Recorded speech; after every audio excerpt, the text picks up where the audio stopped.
Good day, everyone. My name is Jean Labios, and I am a program specialist of the Training for Development Unit under the Education and Collective Learning Department of SEARCA.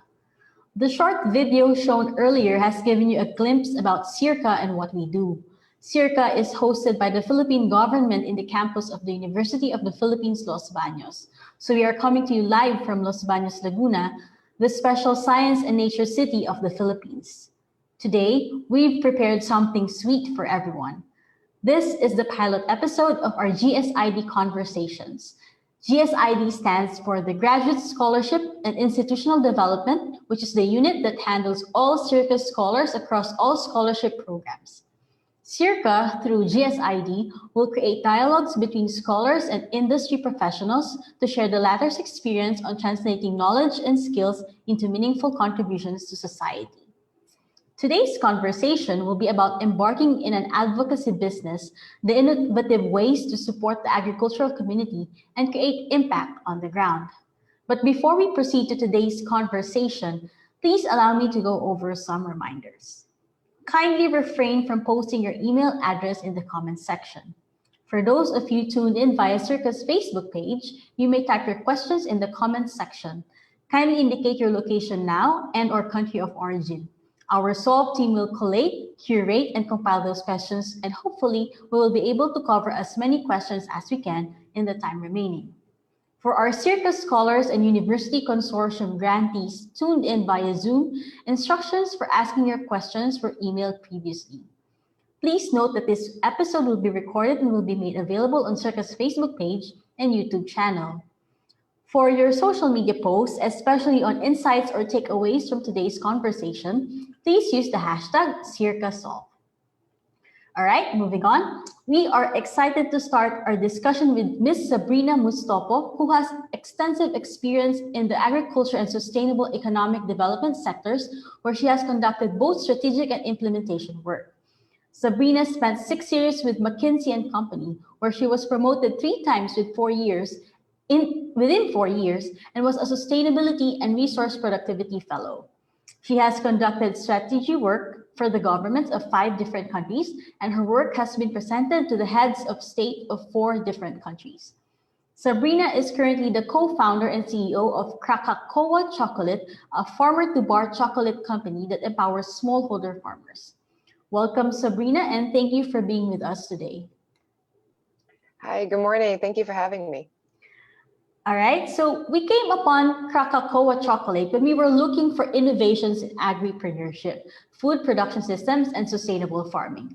Your company checked a lot of boxes in this area, so we'd like you to share some more thoughts about your work. In essence, what is Krakakoa Chocolate and its relation to the Indonesian cacao farming sector? All right, sure.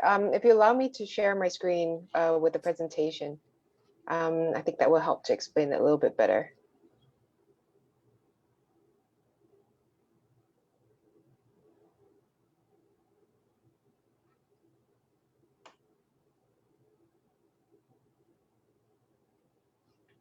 All right, good morning, everybody. And again, thank you for tuning in and thank you for having me on the call. I'm very happy to be sharing about Krakakoa this morning.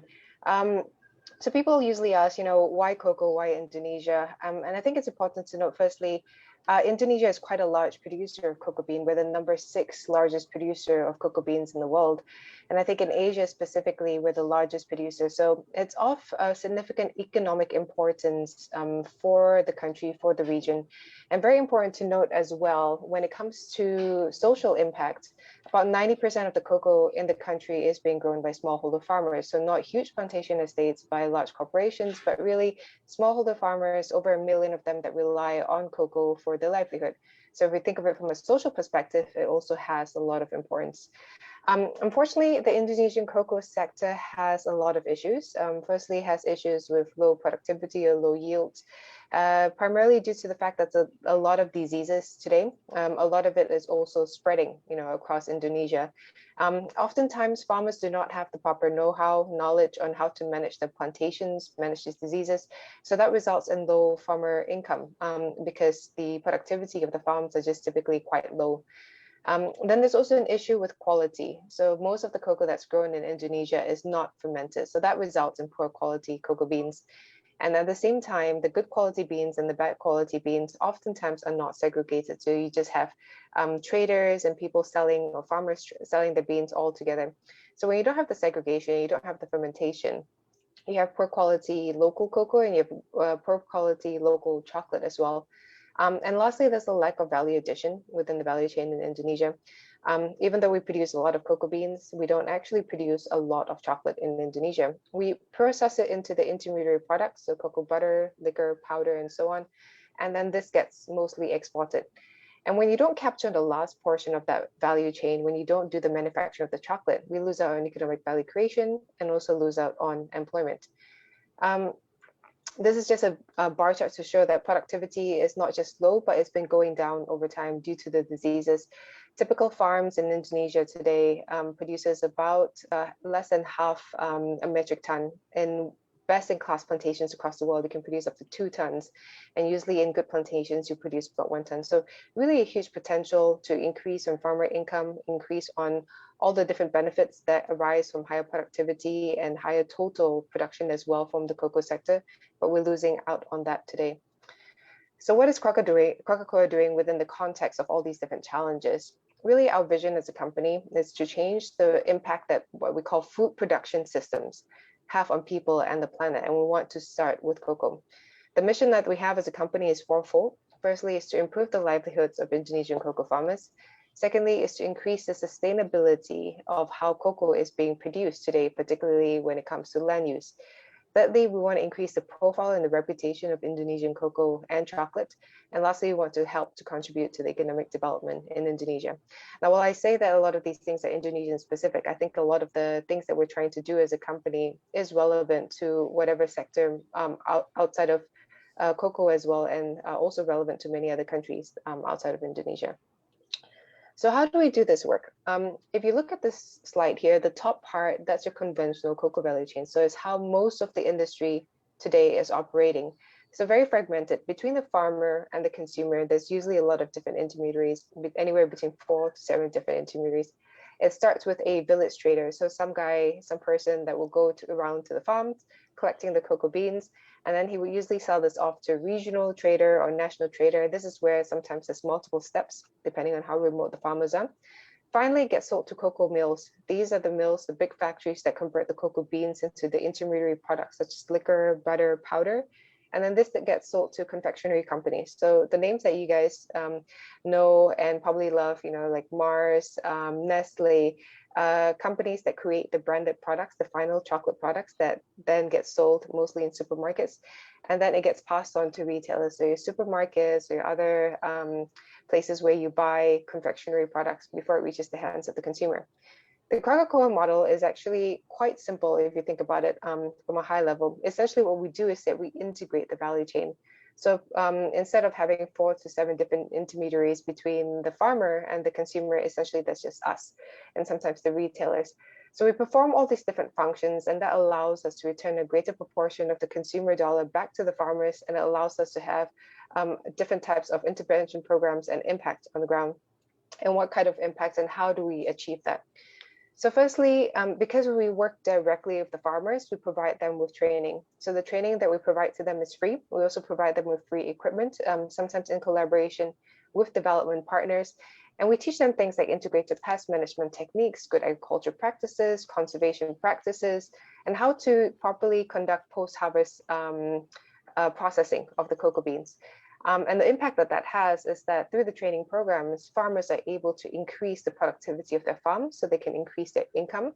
They're able to farm the cocoa a lot more sustainably as well, because now they know what they're supposed to do, what they're not supposed to do. And they can also increase the quality of the beans that they produce due to proper post-harvest management techniques.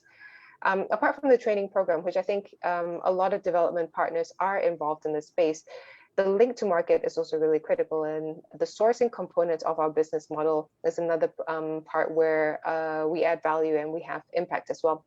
We purchase the cocoa beans from farmers at a price up to 3 times the market price that they get from traders or middlemen. And the price that we pay, we don't follow the market price. So what I mean by that is that just like any other commodity, the price for cocoa can be quite volatile depending on what the international situation of cocoa is like in the supply demand.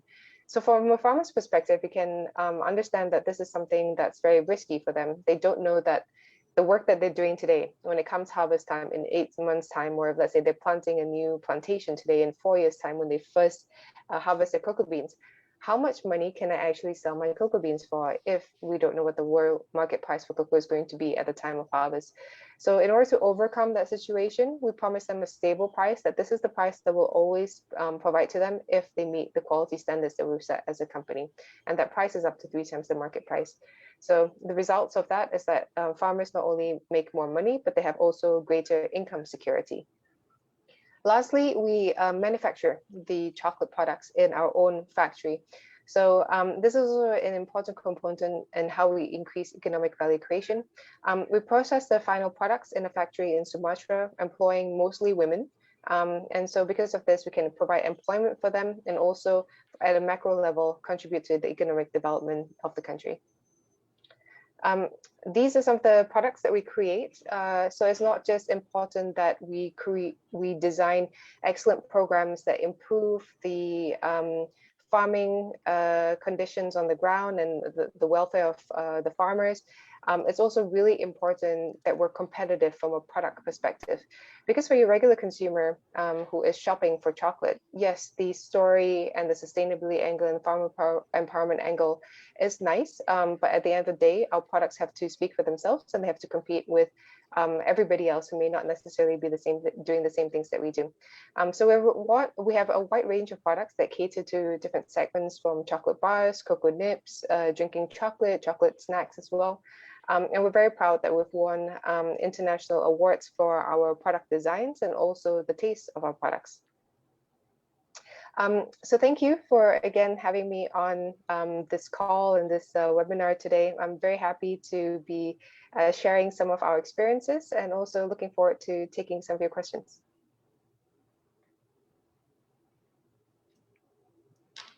All right, thank you, Sabrina, for that presentation about Krakakoa chocolate. So we have a few questions lined. The first would be, the issues faced by cacao farming in Indonesia, which you mentioned earlier, are also felt by the agriculture sector in general. Personally, why did you choose cacao farming to work on? And specifically, what is its importance in the Indonesian agriculture and food culture? So as a commodity, cacao in Indonesia is significant. I don't know where it ranks today, but you know, it's there with coffee, with palm oil, with other big commodities that the country relies on. And specifically, why did we choose cocoa in Indonesia? Because it's really the junction of where we saw a real need from a social and environmental perspective, and also a real potential from a business and market perspective. So if you compare cocoa to coffee, which is what it's most often compared to, I think there's already a lot of incumbent players, very strong incumbent players in the coffee sector today. And there's a reason why, because the processing and the manufacturing for coffee is a lot more simple than it is for chocolate. So the coffee space, I think it's quite mature, and there's already a lot of players in there. So we didn't want to go into that space. A lot of the other commodities as well didn't require or doesn't have the same kind of value proposition as coffee or cocoa. What I mean by that is most people are loyal to a specific coffee brand or a specific chocolate brand. Most people are not loyal to a pepper brand, you know, or a palm oil brand or cooking oil brand.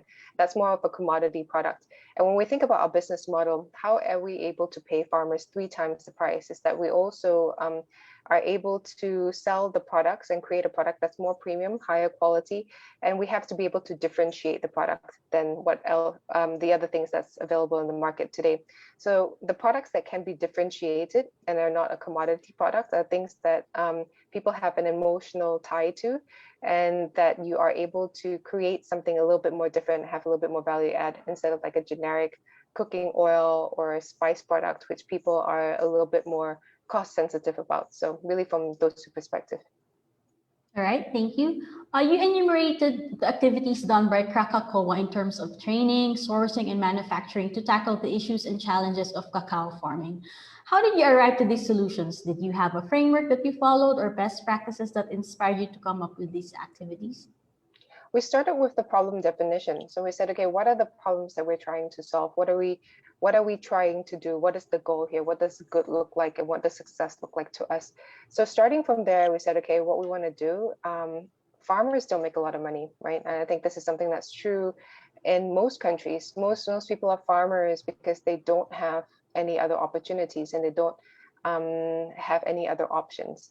And most of the time, the income that they make from farming is very, very little. And for those of you who have been on a farm, and I'm sure many people on this call have had that experience, you know it's hard work. It's sweaty, tiring, manual labor, and there's mosquitoes all over the place, and it's hot. So really, one of the things, like, they should be paid more. Farmers should be rewarded for the hard work that they do. How do we ensure that we can provide them with better incomes and better livelihoods? Then the second problem that we try to solve, or that we're trying to solve, is really about environmental sustainability. I think for a lot of countries, it's a bit of a trade-off. They say, yes, of course, we like to keep our forests standing, but we have to provide jobs. We have to provide food for our population. So if one thing has to take a back seat, yes, the environment has to be compromised. And we don't believe that that has to be the case. So we said, okay, how do we ensure that people have jobs? And how do we ensure food security while keeping the forest standing, while ensuring conservation practices, while ensuring that there's no shortcuts? And then the third thing is that the whole model has to be economically viable. We did not want to rely on donors to be able to keep this thing going and have to keep writing for grants every single year. We're not a nonprofit. So we know that in order to be truly sustainable as a company, or as a program, or as an initiative, it has to be economically sustainable as well. So how do we create a business model that also makes money at the end of the day so that this thing can grow? So those are the problem definitions that we had as a company. And we said, okay, if these are all the problems that we have, what is the model that we can create that will allow us to address and solve these problems? That's why, even though I think the beauty is that it's a very simple solution, right? The integration of the value chain and the payment, a higher payment of to farmers for good quality cocoa, and for sustainably produced cocoa as well, and then producing a product that's higher in quality than what's typically available in the market today, and also charging a price that we think is fair based on the quality of that product. So in essence, I think that's where that kind of came about, and how we define our activities is really starting and say, okay, what's the end goal? How do we achieve that? And how do we build that into the model that we have? Yeah, that seems to be a very good model that we have. We have a live question coming in right now from the audience. Her name is Estela Valiente, and she will be joining us through camera. Miss Estela?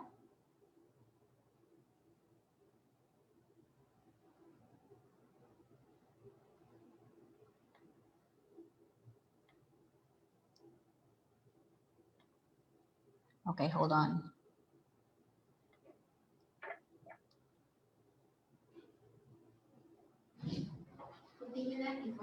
Okay, let's proceed to the next question. I think we lost her. Besides the farmer to bar practice of Krakakoa, how did the company innovate the delivery of services, not only to the farmers, but also to the consumers of your product through the years? So I think technology has played a bigger role as we go along, especially when we start thinking about skills, because we're no longer able to do things as manually as we did when we first started up. So for example, one is we use a cloud-based system to track and measure, sorry, not measure, but monitor the traceability of a supply chain. So every single one of our farmers, initially we just had like a database of all their names and their locations, but then we start asking questions like, how do we actually know 100% for sure that their farms are not within the national park boundaries? Because there's no, red line on the ground that says, okay, this is a national park. When you're out there, it's just like, okay, are we beyond the boundaries or are we not? So we've done GPS mapping of all the farmers that we've worked with, the plots, their farms, to make sure it doesn't encroach into national park areas. We've also tracked how many cocoa trees do they have in their plantations, so we have an expectation of what their productivity is like. So if, let's say, farmer A is supposed to be selling to us 1 ton of beans this year, but then all of a sudden he's supplying 3 tons of beans, then we know that he's getting his beans, from a plot that's not what we've measured and not what we've logged into our database. We've used the same technology, the same software, it's called Cocoa Trace, to track the beans along the supply chain. So from the farmer, we know he has an ID code. From the fermentation batch, there's an ID batch attached to an ID code attached to that batch as well. When it arrives in the factory, same thing, and then when it gets manufactured into the chocolate bar. So we actually know for every single bar of chocolate, who are the farmers that grew the beans that went into that chocolate bar. And one of the things that we're developing right now is putting QR codes on our products so that consumers can scan that. And they can also see, okay, for this particular bar, these 3 farmers grew the beans and these were how much they were paid and compared to the market price. And this is a little bit more information about that, because I think that emotional connection to the farmers is also very important. They can see like, okay, he's got 3 children, how old they are, all that type of information. So that's in a way that we've used technology to create more transparency, more visibility, and also more of a, I guess, safety measure to ensure that what we're saying to our consumers is actually true, because it's backed by something a little bit more rigorous than just pen and paper and putting information on an Excel sheet. So that's one way. And I think the same thing on the sales side, technology has helped. And I think this is something definitely not unique to us. Every single brand out there has looked at e-commerce in the last year, for example, right? The COVID situation has forced a lot of us to innovate how we interact with our consumers as well. And we've used, I think, technology in a way that we try to understand our consumer profiles a lot better, understand what they want, and understand how to better reach them and service them as well. So on both ends of the value chain, we've used technology. Yeah. Right. I particularly like how there seems to be like a personal touch when it comes to purchasing the chocolates, like how the consumer would actually know the details about the farmer who made the chocolate. So that's really nice. When the pandemic hit in 2020, the world's food supply chain has been greatly affected. How did cacao farming fare in Indonesia? How did Krakakoa cope with the situation on the business side as well as its advocacy side? Yeah, so I think like many other companies, our sales has gone down dramatically because of COVID. We sold a lot in the tourism and travel related sectors, so in airports and Bali. So almost overnight, that segment just completely disappeared for us. And we had to figure out, okay, now that we're not selling to those consumer groups anymore, how do we sell? Who else can we still continue to reach? And it really is the domestic consumers within Indonesia, and how do we reach them? So in that sense, we've had to try and think about how do we create products that are a little bit more the flavor profile, I think, of our new customer base. Actually, it's not a new customer base. We've always serviced them, but in a way, it's a new focus for us because of the pandemic. So things like that we've had to change. Yeah. Yeah, we actually had a similar story last year. We invited another chocolate seller here in the Philippines, and it's pretty much the same. Their clientele was mostly in the airports and in the tourism hotspots, but when the pandemic hit, they also had to innovate. So I guess that goes for all the treats that are usually, Absolutely. yeah. So one of the 7 priority areas of SEARCA in its 11th 5-year plan is gender and youth engagement in agriculture and rural development. Traditionally, when people say farming, it is always the man that comes to mind. Studies have actually shown that women indeed have important roles in agriculture, albeit invisible to society, while it is the youth that ensures the future of the sector. We'd like to know Krakakoa's take on this. What are or can be the roles of women and the youth in cacao farming specifically, since you mentioned earlier that you really have women in your factories? How can we surface their roles given this invisibility that pervades the agriculture sector? Yeah, I think the tricky thing is that we have to understand the local context very well, because it's a social question as well, in the sense that within Indonesia, it's not homogenous. I think that the societal construct and the way societies are organized in Sumatra is going to be different from Java, it's going to be different in Kalimantan. So I think that firstly, I think there needs to be a sensitivity around that, that no blanket intervention or model is going to work well. And I completely agree with you that women currently already play quite a significant role in the agriculture sector, but it may not be formally recognized. So as an example, when we have signups for our training programs, we realize that actually husbands and wife, they both work in the farm, and sometimes husbands and wife, they both attend the training program, but sometimes it's the husbands that put their names down in the registration form.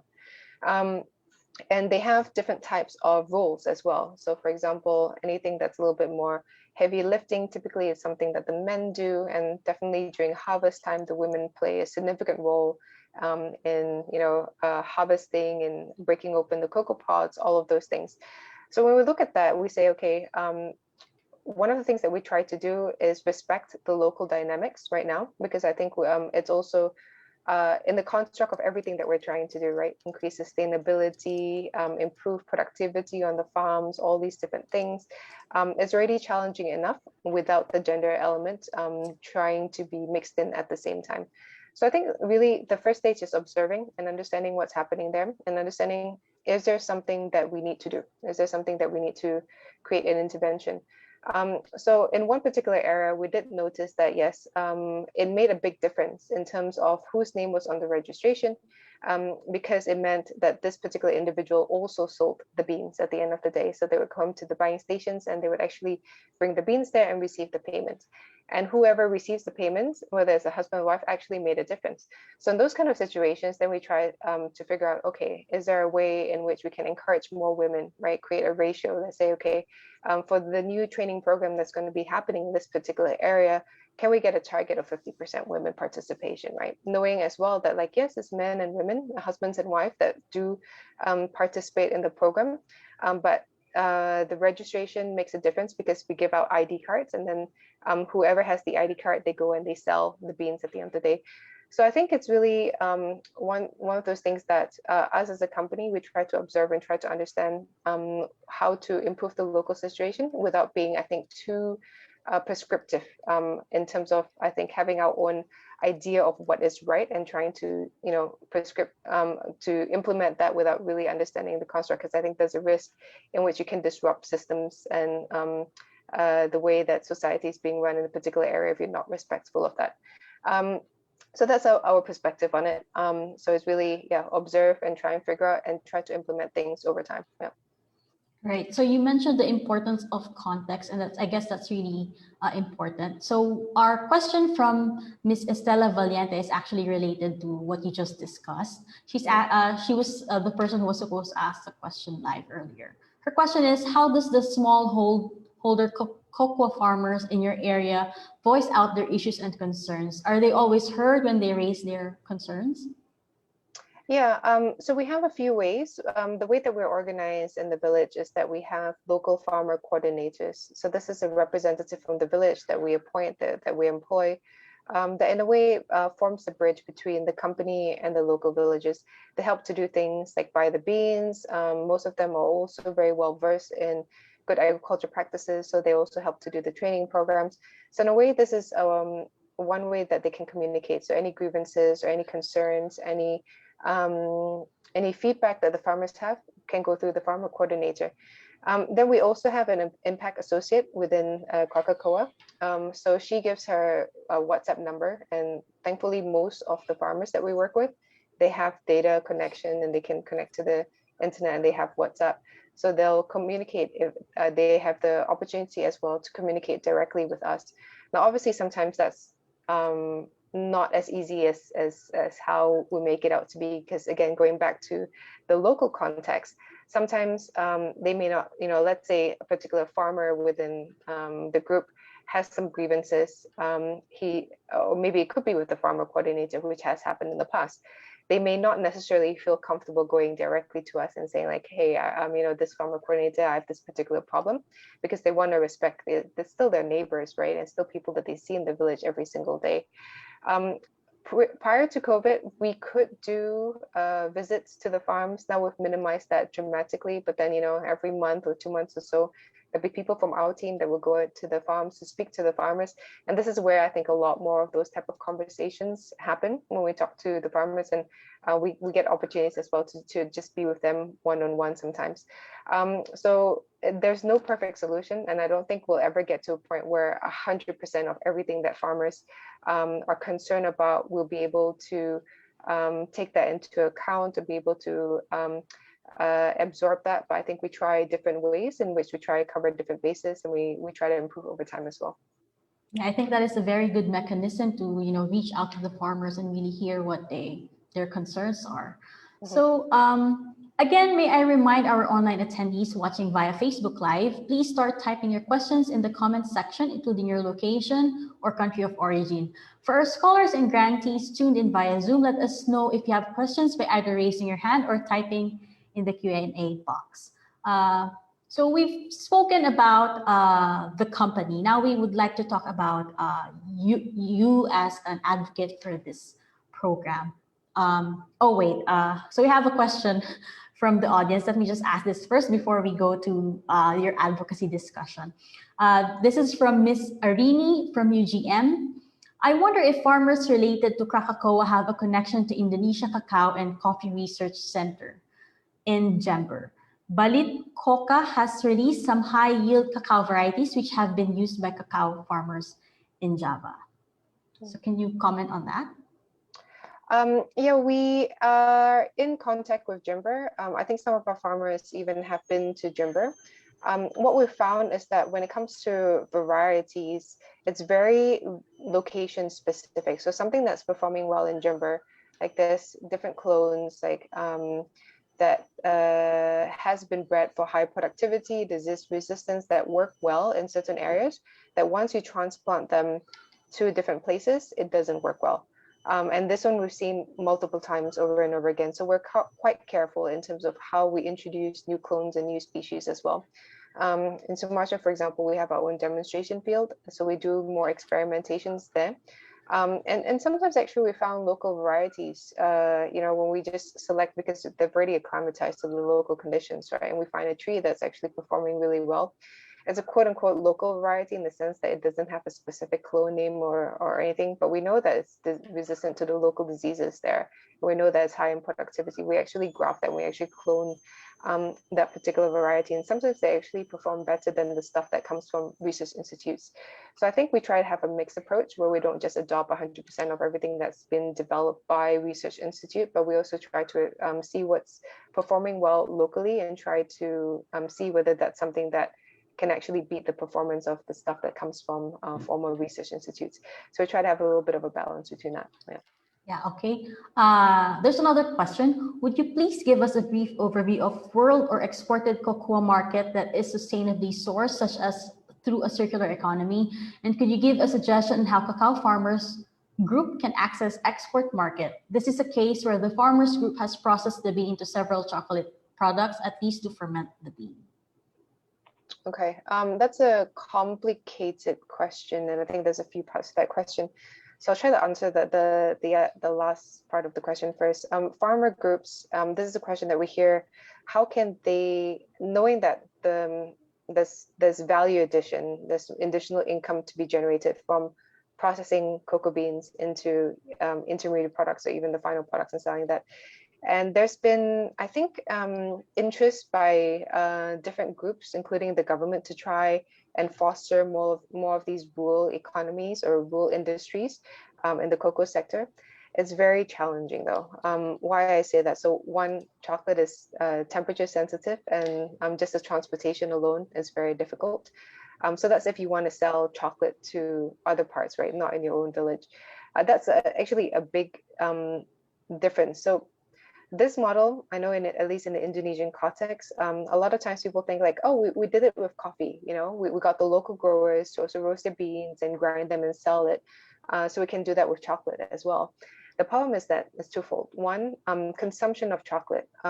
Most of the time, people who are living in these rural areas, they consume a lot of coffee. They're used to consuming coffee, but they're not used to consuming chocolate, right? So is there actually a local market for chocolate if you do manufacture the chocolate locally?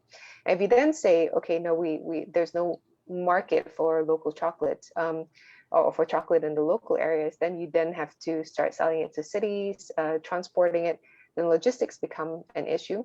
Your food safety requirements become dramatically different because in Indonesia, at least, you have different food safety certificates that you need if you want to sell nationally.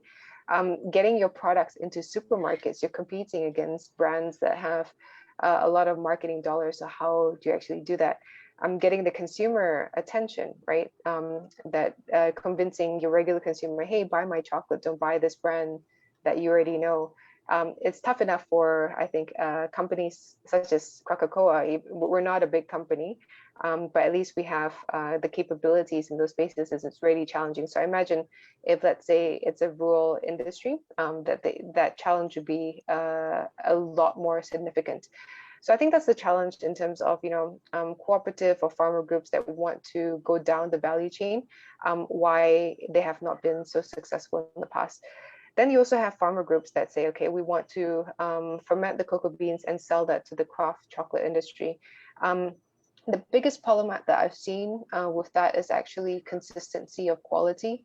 So fermentation is a very, very fussy process. You can have the same beans from the same farmers, you can ferment it in the same fermentation box, but because the weather is different today or something is off, because we're using natural microbes to do the fermentation process, right?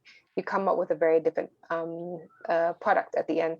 So this is something that's very difficult for chocolate makers, especially those in the craft chocolate space, when you don't have a consistent product coming to you all the time, then how do you actually, you can't keep changing your recipe, right, depending on the quality of beans that come in. So for cooperatives, we've seen that has been a big challenge for them, the consistency of the quality. And I think there was the first part of the question. Sorry, I missed. The second part is, could you give us a suggestion how Cacao Farmers Group can access export market? So I would say if it's the beans, it would be to work directly either with an organization or a company that already specializes in the trade of beans and provide them samples, because one, they already have all the customer database, right? So there's a few out there that already has access to all the craft chocolate makers in the US and in Europe, which most of the time those are the markets that you want to get into. So you supply to them and they help to market your product. That's easier and that's faster, but of course, then they take a cut of that. The other way that you can do it is that you can approach some of these craft chocolate makers directly, such as the big ones, such as Dandelion in the US, and you can offer them samples of your beans. But then that is a much longer process and a more difficult process as well. All right, thank you. Since we're talking about quality, we have a question here from Karen S. Bautista from the Philippines. She says, thank you for the presentation, Ms. Sabrina. There are a lot of product certifications on quality, food safety, sustainability, and fair trade, which are perceived to increase market access and premium price. What is your experience in applying for or engaging on product certifications? How did it improve the market access of your products? It depends on the market. And I think this is something that is very important because people think it's really quite difficult to say. So this is where I think from a business perspective, you have to be very, very clear about what you're trying to do and who you're trying to service. For example, right now we're in negotiations with quite a big retail player. And I can't disclose who they are, but then they are very adamant about having Rainforest Alliance or UTZ certification. We don't have UTZ or Rainforest certification because the standards that we've set internally for how we grow cocoa, how we source it, far exceeds. And secondly, we believe that it's better to use that money that we would have paid for certification, something like $10,000 a year, and investing that into farmer programs, investing that into equipment for the farmers instead of paying for a certification program. However, this is a big name retailer. So for them, the certification is very important because it's a way in which they can communicate like, yes, it's met some sort of sustainability standard, instead of saying like, okay, just trust Krakakoa, So for them, that's very important. And for us, we need to get that certification in order to supply to them. So there are contexts and experiences or examples that certification are very important. But by and large, us as a company, we don't really believe in fair trade, and we don't really believe in rainforest or UTZ, in the sense that we know that there's a lot of issues already with those certification programs. We've heard, particularly from the coffee industry, that lots of times the benefits don't go back to the farmers. They may get stuck at the cooperative, they may get stuck at traders. And at the end of the day, if you see what is the price premiums, it's $200 per ton for cocoa beans, right? For the fair trade price, for the fair trade premiums, it's not a lot of money. It is not game-changing money and doesn't significantly impact the livelihoods of farmers. So that's why we think that it's great from a marketing angle. And if you want to reach certain types of consumers and certain retailers that need it, fine, go ahead and do that. But then for us, we try to educate our consumers in a different way and try to provide that transparency through things like the QR codes and having more open communication and materials about how we're engaging with our farmers that provides the assurance to our consumers that, hey, yes, we're doing the right thing and we're doing things that are required or far above and beyond what these certification programs require. All right, thank you. We have a live question from Courage Kra in Indonesia. You can now go live. Courage Kra?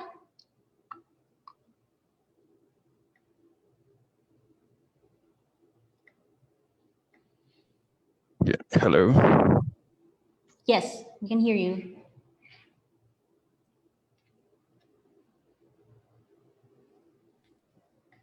Yeah, hello. Yes, yes. Yeah, sorry I can't put on my camera because of the lightning and my environment here. That's okay. Okay, thank you very much. I've been following the discussion and it's been quite interesting and amazing. I'm connecting from IPB University in Bogo, a post-harvest student who happens to also major in cocoa, so cocoa post-harvest. The discussion has been interesting. I've got a series of questions here. I will try as much as possible to see how I can summarize them. Some of it has already been answered through subsequent Q&As that have come in.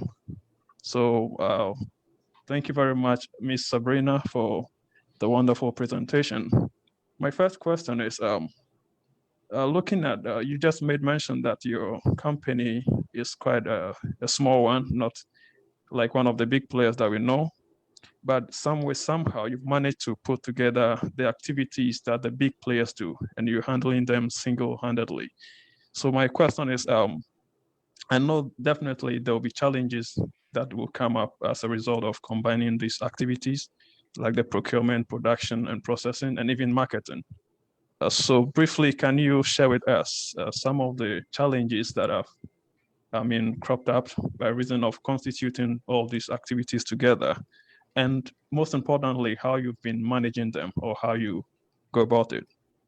So that's my first question. And the second one is, I think you commented a little about it concerning the marketing. You said, like, and I know myself that comparing cocoa to coffee in Indonesia, people are more used to the coffee. They don't know much about the cocoa. So specifically, how do you, manage the marketing issues, the marketing challenges that come up? How do you go about it? And also, I would love to know your capacity as an institution or a company, organization.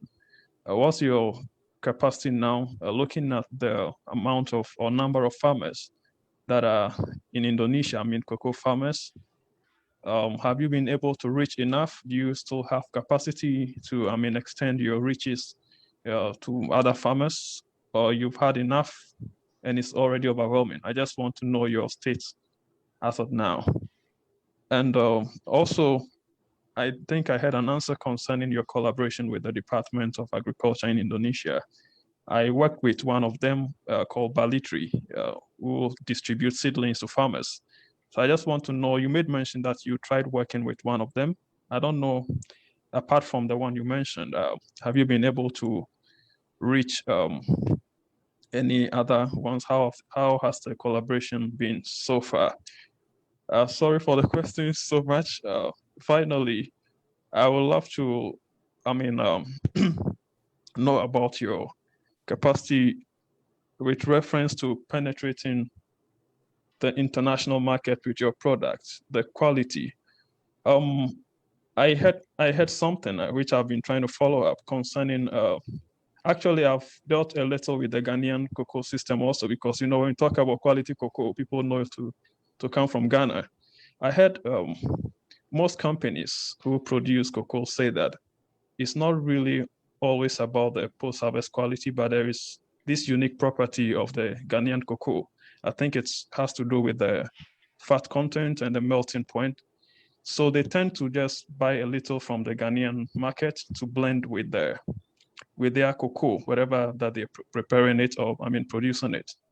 So looking at your institution or company that is producing a high quality chocolate, but basically using the locally produced one from Indonesia, how have you been able to overcome that challenge of the fat content or the melting point? I can't remember specifically the function in there or the problem there that they used to solve with introducing the Ghanaian cocoa. So I think I would love to rest my case here. Thank you very much. Perhaps we can interact backstage. Yeah. All right, thank you, Mr. Kraft, for that question. So that's 4 questions. Ms. Sabrina, you can answer concisely, but in the interest of time, the rest we can just answer by email. Okay, I wrote down 5 questions. I'll try to go through them quite quickly. So in terms of challenges, for sure, there's tons of challenges all along the supply chain, right? So you look back at the value chain, it's like different. We're taking the functions and we're taking the jobs of almost like 4 different types of companies. So we have the 4 challenges of 4 different types of companies, and we have the challenge as well of making sure everything works together at the same time. So a timing challenge as well. So we've had challenges with creating farmer programs. We've had challenges with sourcing the quality of beans, getting the quality of beans to be correct. We've had challenges with manufacturing. How do we actually manufacture chocolate that is of the right quality? And we've had challenge on sales and marketing. And I think the way that we overcome that, it's specific, of course, depending on the challenge itself. But then in general, I would say 2 things. One is that creative problem solving, which is a very generic thing to just say, like, if you think about it enough, usually there's a solution that you can find. And secondly, working with people who already know what they're doing.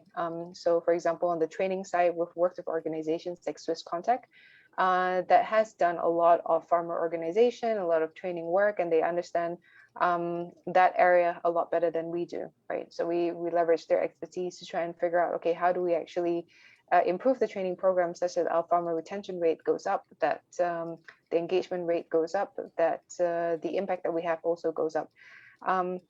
So I think in terms of challenge, that's how we try to approach things. In terms of capacity, the number of farmers that we work with and can we extend. So we've trained about 1,000 farmers today, which compared to the million something farmers in Indonesia is really like a drop in the bucket. So definitely there's a lot more room in terms of new farmers that we can engage with. The thing that we want to be careful about as well is that we're not a program that needs to hit certain number of farmers, right? Just to check off and say like, oh, we've worked with 200,000 farmers and it sounds impressive.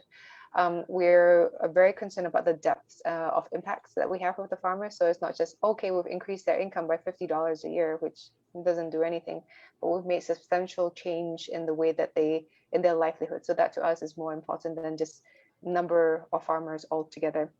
Collaborations, who else we've collaborated with? So we've collaborated with Swiss Contact, for example. That was a big partner for us in terms of the training program. We've collaborated with WWF, who was a partner in terms of helping to think about conservation and monitoring and ensuring that there's no encroachment in the farm areas that we've worked or the areas that we work in. In terms of the international market and how do we make our cocoa, the quality of our cocoa more competitive. I'm not an expert in Ghanaian cocoa, but as I understand, color, melting point, flavor profiles, all of those are a reason why a lot of the international chocolate makers, they blend the beans. What we found is that Indonesia, within just Indonesian cocoa alone, there is quite a range of flavors. It's never been properly mapped out. So people don't know cocoa from Aceh, how is it different from cocoa from Papua and different from cocoa from Kalimantan. But from our own experience, there is a range of flavors that we can get from just Indonesian cocoa alone. And we actually have our own internal classification and grading systems. And we blend the beans in a different way based on just the stuff that we have from Indonesia. And yes, there are a few things that we cannot get around. So one is that there is lower cocoa butter content in Indonesian cocoa. So we add additional cocoa butter. And the melting point, we can't change that. The Indonesian cocoa melts 1 to 2 degrees higher than cocoa from West Africa. And for us, that's just a feature of our product, and we don't try to change it because we can't. Thank you very much. Yeah, thank you very much. All right, thank you, Mr. Kra. Our next question is from Mr. Muhammad Sukril from Indonesia. Do you think the local government is doing enough for promoting Indonesian cocoa? What is needed to be improved from government contribution for sustainable cocoa production? He's from Southeast Sulawesi, from the local government. I'm always very nervous when I have to answer the question about government, especially in a public forum, because there's a high probability that I'll say the wrong thing. I think from what, and this is my own experience, and I'm not one of the big boys, Krakakoa is not one of the big boys in Indonesia. We don't have a lot of interactions with government. We've had some with like the local government within Lampung, which is where our factory is, and a lot of our farmers are based, and like the Department of Industry and Agriculture and so on. And I think they've always tried to be useful, helpful to us. But I think in terms of trying to figure out how do we become more competitive as a company and how do we work with government in order to do that, I think that's where sometimes is a little bit of a challenge, right? Because when you think about it, the perspective of a company is really like things like marketing, right? And we need to spend on marketing. We can't exactly, because going back to the question about like how do we work with more farmers? At the end of the day, we need to sell more chocolate. But we can't train more farmers, engage more farmers without selling more chocolate. So yes, maybe from the government's perspective, the preference is to support, say, activities on the farm level, and sometimes do things that I think are a little bit controversial in terms of whether they're actually beneficial or not, like subsidies. And our perspective as a company is that things like subsidies, I think yes, beneficial in the short run, but then long run creates problems. So there's still a preference, I think, for governments to do that because it more directly supports the smallholder farmers and the people who need that support the most. But then for us, it's just like what we can do where we need support as a company is really the sales and marketing side, right? If we can sell a lot more chocolate, then we can work with a lot more farmers. We can engage with, create much better programs for them. But then from the government's perspective, it's very challenging. How do you actually support that for companies, without getting into issues of corruption and all those other things that I think are quite contentious. So does the local government, does the Indonesian government do enough? I think they try, but I think there's still room to be a bit more flexible in what they do and the type of programs that they do. Yeah. All right, thank you. Our next question is from Latifa Ad Manaf from UPM Malaysia. What happens to your cocoa waste, such as cocoa pod husk and cocoa bean shell? Is there any recovery program to utilize cocoa waste as a feedstock? Yes, so we've tried, so the integrated agriculture system that we have in the farms, it does involve livestock. We have goats on the farms. So we use the manure to put it, to create compost or put it back in the farms. And sometimes we feed the goats the husk. We've tried that to mixed degree of success, and also feeding them, we prune the trees, the leaves and so forth. In the cases where it's not so successful, if the goats don't want to eat it, what we actually do is that we compost it. So it goes back into the compost pile. So we put it back as organic fertilizer into the farm. So that's the way that we recycle the nutrients. And we do the same thing with the cocoa husk. So we recycle it by composting it. There are some industries where we've had offers in the past that other companies want to buy the husk and they turn that into cocoa powder, but we try not to support that because it's not great for the consumers. So we just compost it. All right, thank you. Let's now proceed to your journey as establishing Krakakoa and how you came about this whole company. Let's start with your academic background as an international agriculture and rural development expert, minor in food science at Cornell University. It seems to be the right choice in terms of academic background to pursue Krakakoa.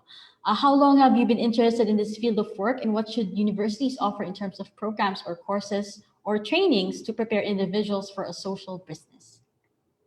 Yeah, so I think when I was trying to figure out what do I want to major in university, I was a little bit lost. I knew I liked the sciences and I have a diploma in biotechnology, but I hated research.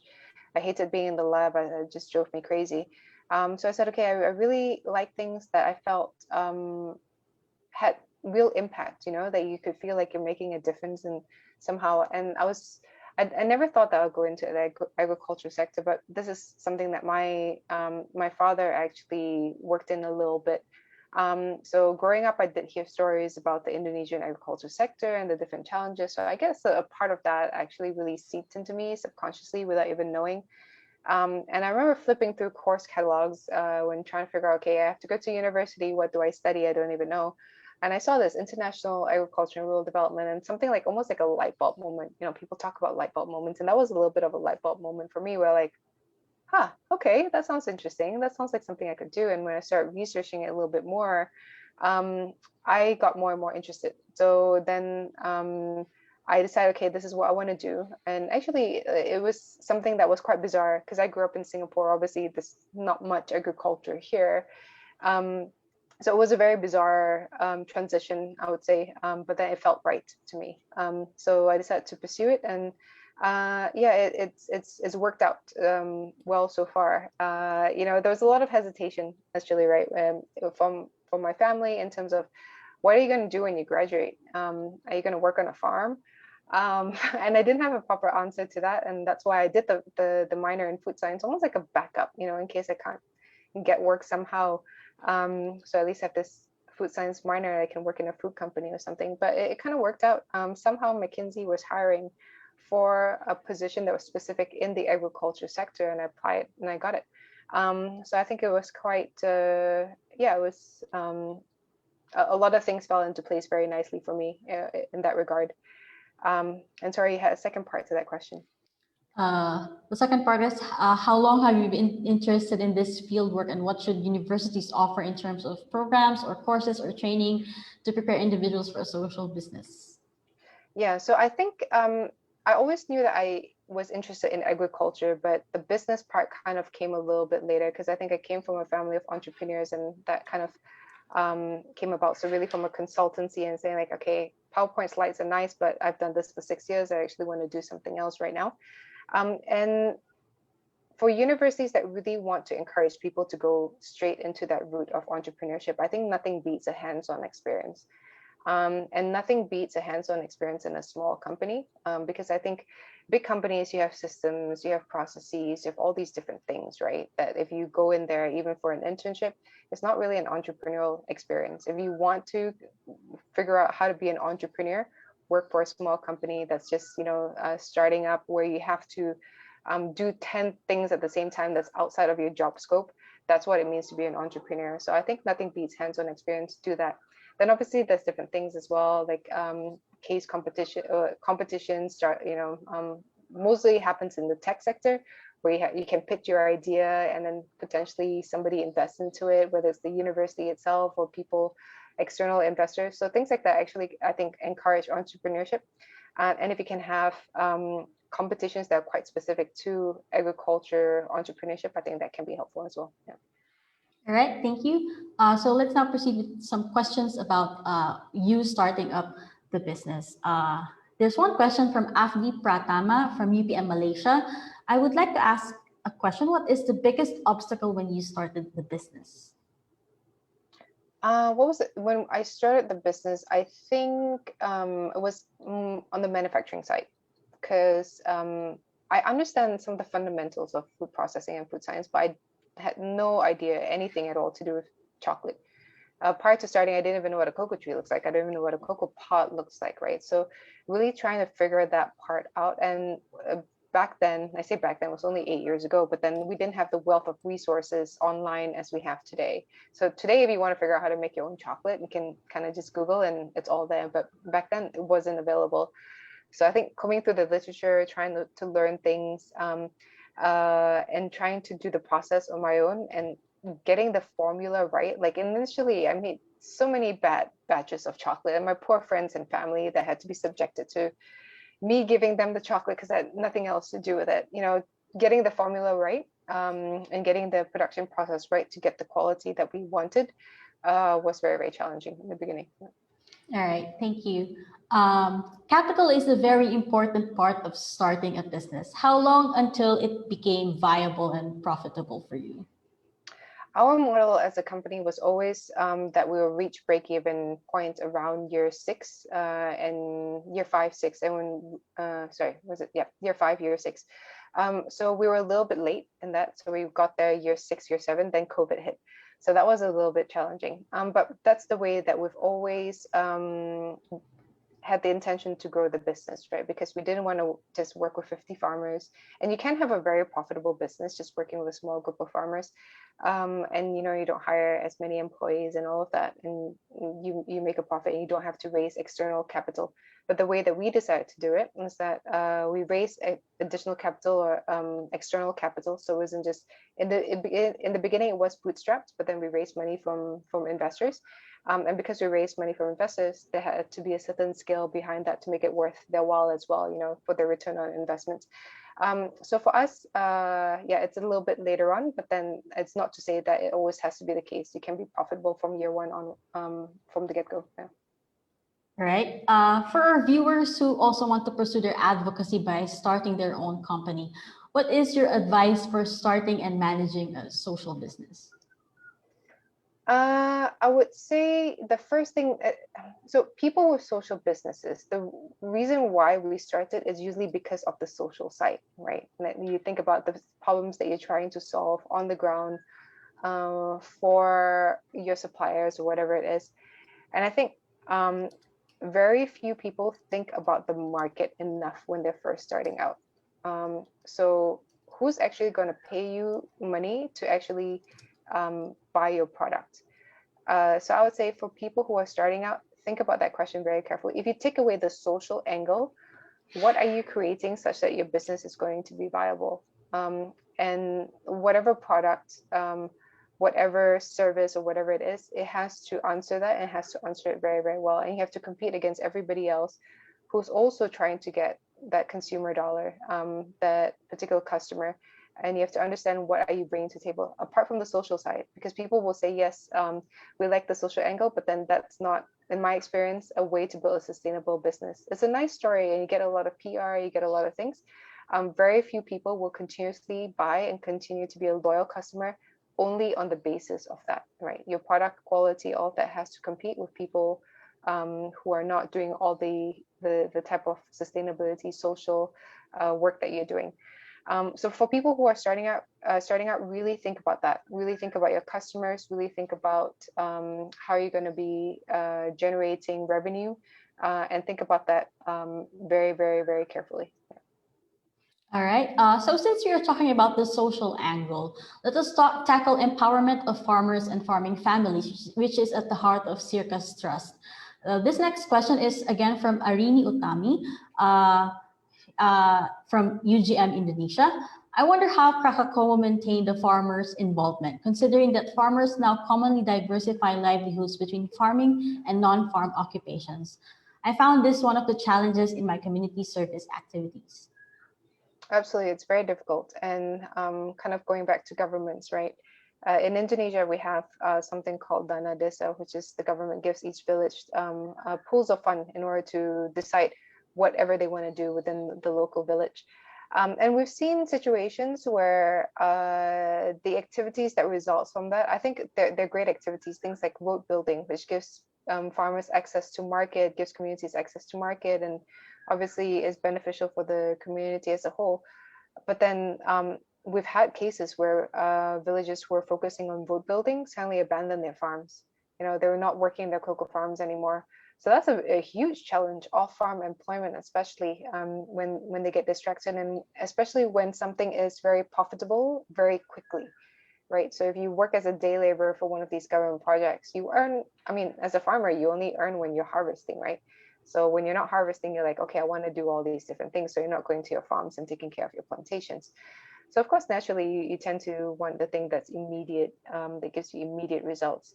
So what's the solution for that? I don't have a good answer. We still don't have. We're trying different things, right, that allows payment for performance over time. So not just when they harvest, but actually, how do we actually incentivize them to go to their farms? How do we actually monitor that? It's not easy. There's some remote sensing thing that might work, but it's really quite challenging. How do we create the social dynamics as well? Because I think a lot of times it's not just, okay, if you get money, then they'll do the right thing, or they'll do the thing that gives them money. But it's also like, if your neighbors and friends and whatever are all doing this, or if there's some sort of social status that's associated with, being whatever or being part of a certain project, then that can be something that encourages people in rural areas, the farmers, to also do something that gives them that kind of status and those type of privileges. So it's really complicated, and I think there's different things. We haven't completely cracked that problem yet. We're trying different things. But then one of the things as well that we understand that, not just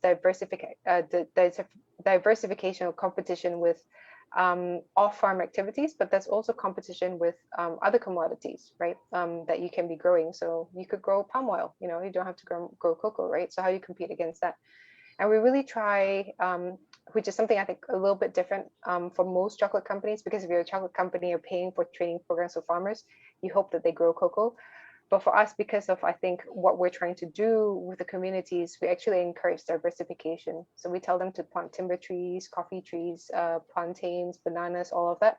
One, because then they're not relying on just one commodity as a source of income.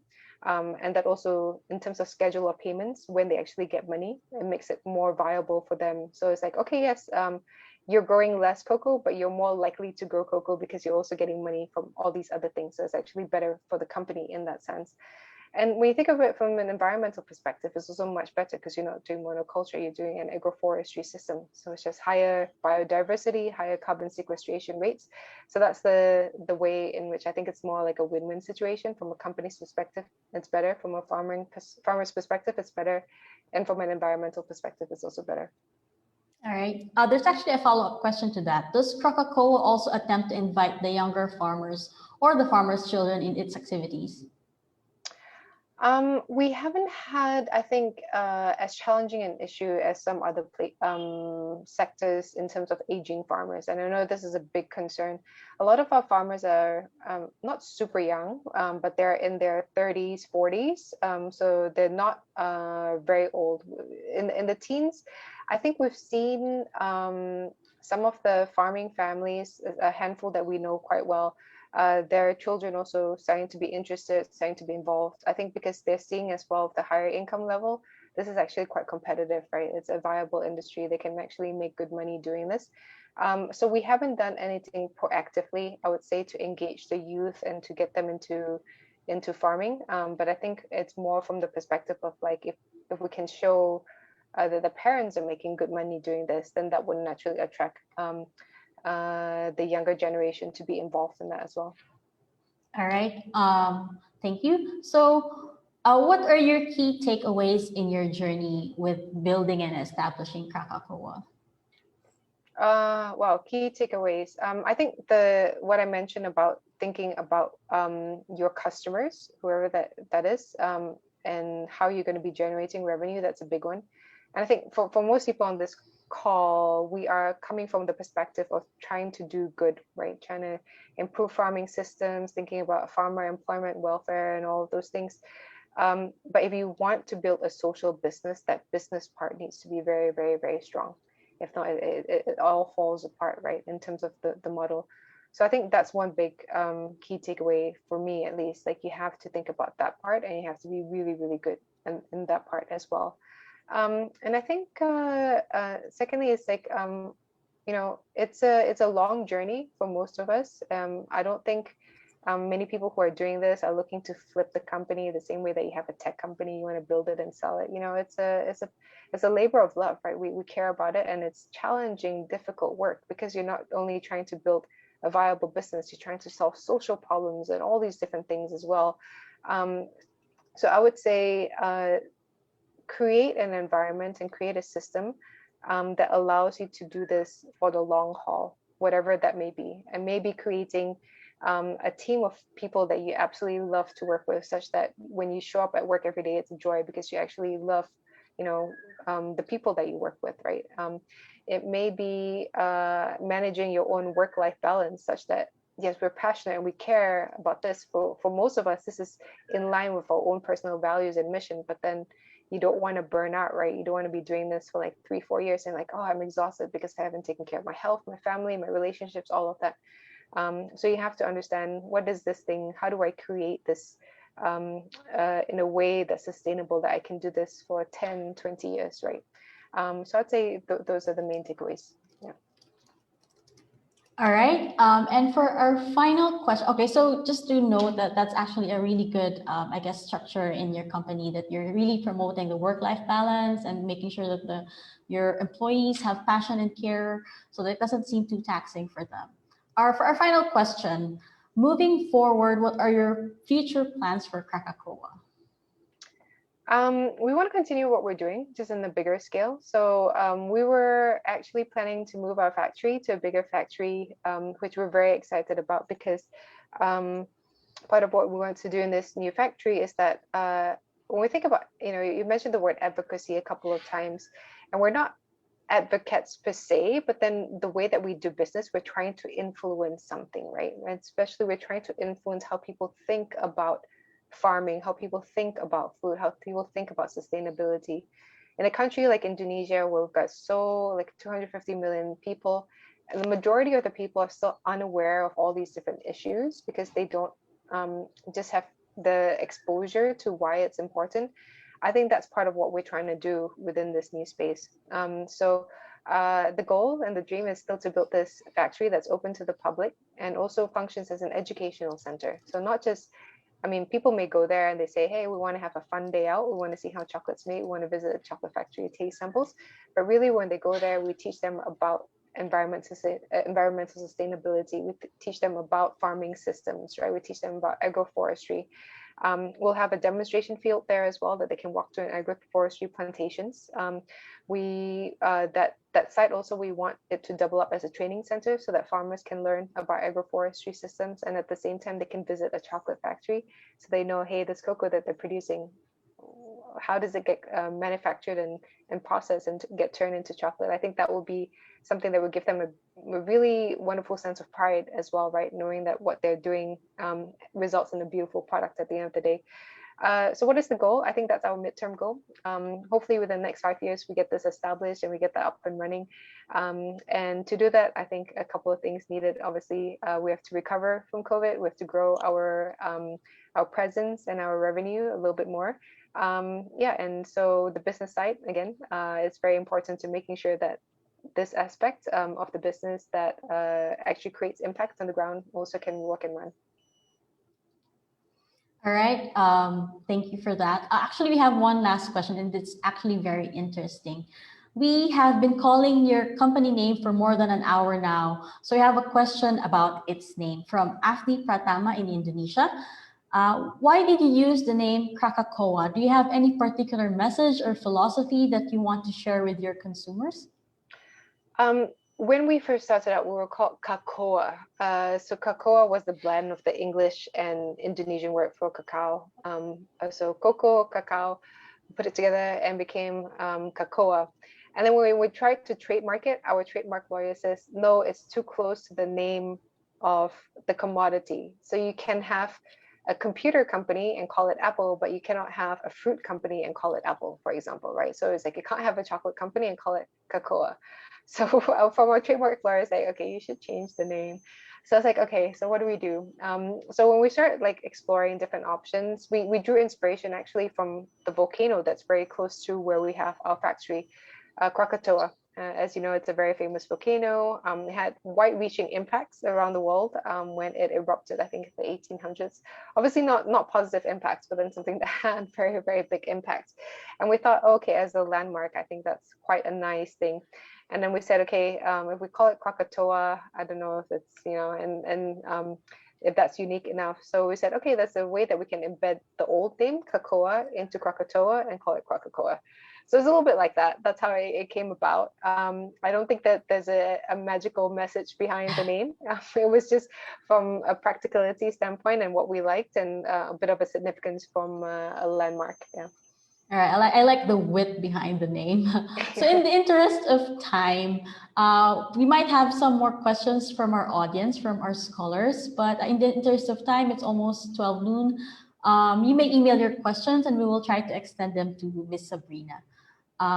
So that's it for our questions today. On behalf of SEARCA, led by our director, Dr. Glenn Gregorio, we really appreciate you, Sabrina, for coming live for our GSID Conversations and sharing with everyone Krakakoa's amazingly sweet story. It has been a pleasure to have you with us this morning.